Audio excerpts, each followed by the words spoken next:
இன்னைக்கு fasting evening. எப்படி பார்க்குது பாருங்களேன் ஃபோனையே.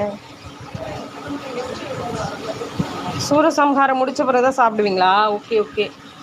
எல்லாரும் சாப்பிட்டீங்களா சுஜா சிஸ்டர்? ஷாமா, ஆமாம் இன்னைக்கு எல்லாரும் விரதம் தானே. Okay okay. வசா மிஸ் தங்க மீனாட்சி மேடம், என்ன ஃபுட்டு? மோர் குழம்புடா. மீ ஆல்சோ ஃபாஸ்டிங் சுஜாக்கா மனோ. மீ நோ ஃபாஸ்டிங் ஷா சிஸ்டர். நானும் நோ.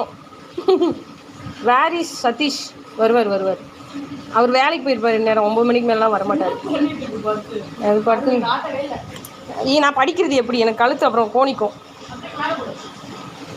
கீரை கடையல் கேப்சிகம் ஃப்ரை அவங்களுக்கு செஞ்சு அனுப்பியாச்சு. வா சூப்பர். ஓம் முருகா மனோ. லக்ஷ்மி அம்மா VK I know Mano. Om Saravana Bhava Suja sister.